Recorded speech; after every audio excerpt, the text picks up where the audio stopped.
I think it's pretty special to be able to see in the chat all of those names, folks that you are sending your strength to, including firefighters and those who are in the midst of dealing with COVID. The generosity of spirit is something that I always find to be really so moving, and more power to you.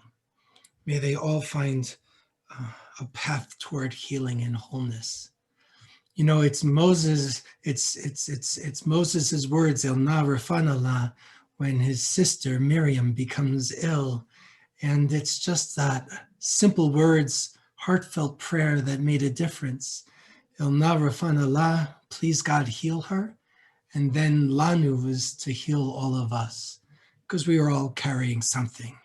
We're all need of a little bit of wholeness in our lives. I want to talk about the Torah portion, Noach. Noach is, it's so underrated, you know, and I know that on some level we kind of dismiss it because we think it's like for children's stories. We think it's for children's stories, and all of these animals going on the ark.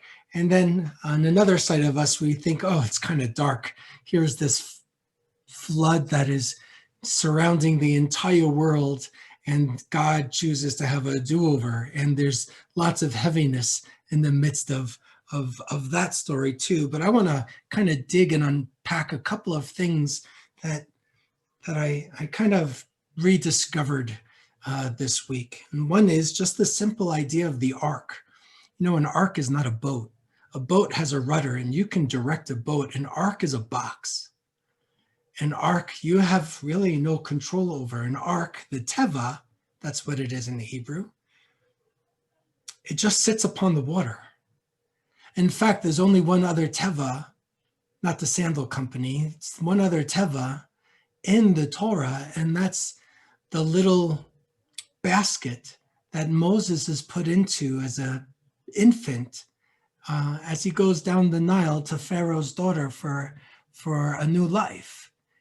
So if you look at the ark where Noah and his family and all of the animals are, and if you look at the teva that Moses is in, you see these boxes, these receptacles, these containers. They help human beings survive the water. They're something to protect, to try and get through whatever difficulty it is. And of course, for Noah, it was the storm, and everything else was destroyed. For this little basket with Moses, don't forget it was going through the Nile. Nile River's dangerous, between water snakes and alligators and other kinds of critters. This little basket was much more than a basket. It was the place, a place that protected Moses and helped him survive so that he could do what he needed to do, and so that Noah could help recreate humanity. But there's another piece that's interesting about this teva. In the Torah, it says that it's going to be covered on the inside and the outside with pitch. Now, pitch is a word that we would typically use. Pitch is ancient caulking.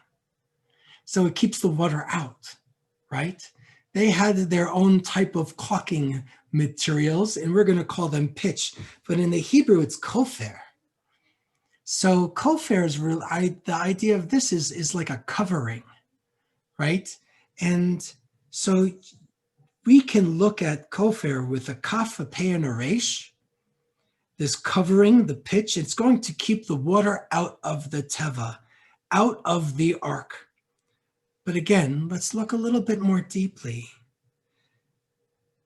The covering is so that nothing from the outside affects what's on the inside. There's a barrier.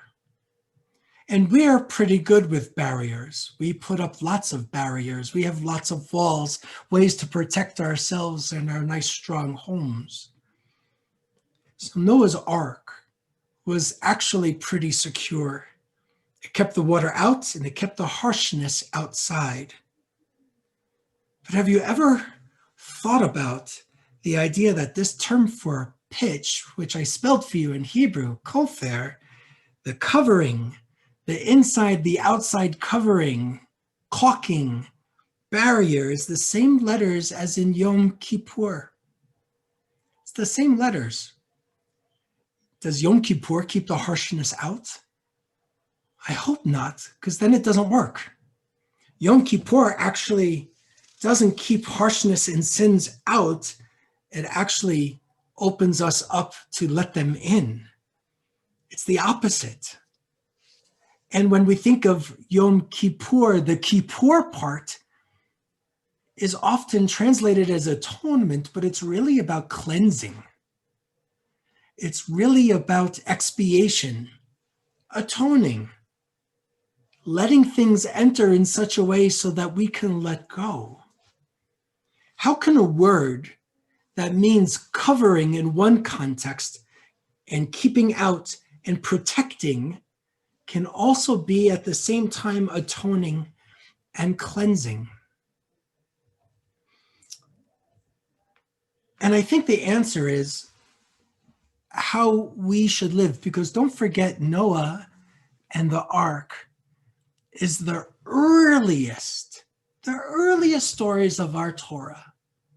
Noah lives 10 generations after Adam and Eve. 10 generations later, we're going to meet Abraham and Sarah.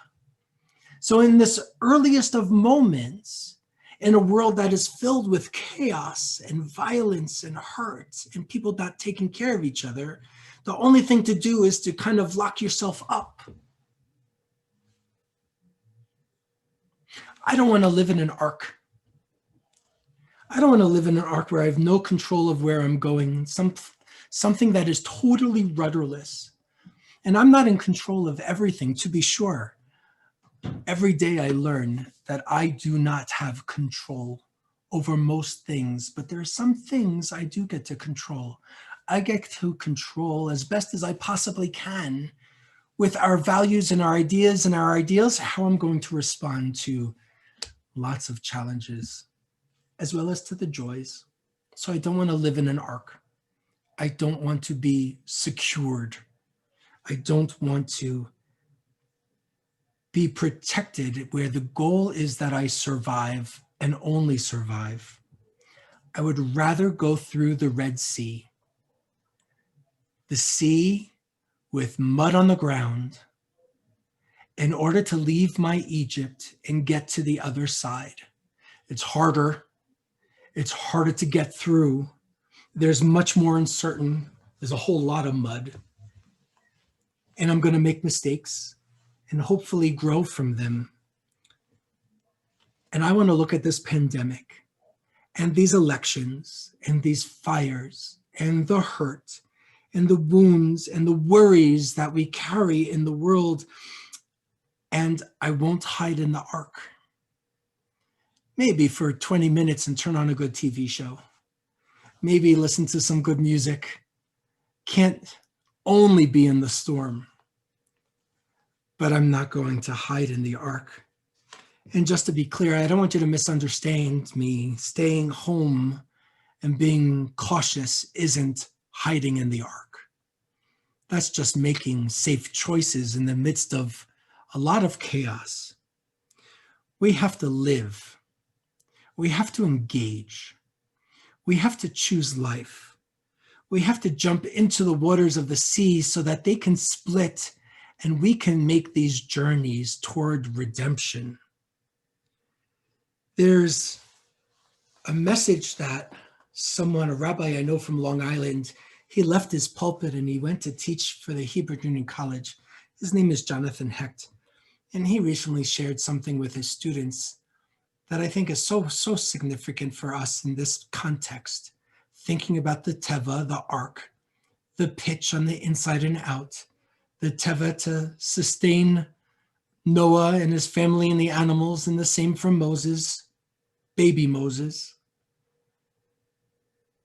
The kofar, the pitch, the caulking, the cement, the sealant to keep things out.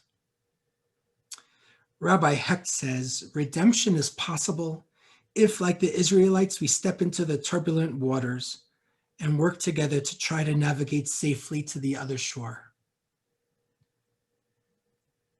That's redemption.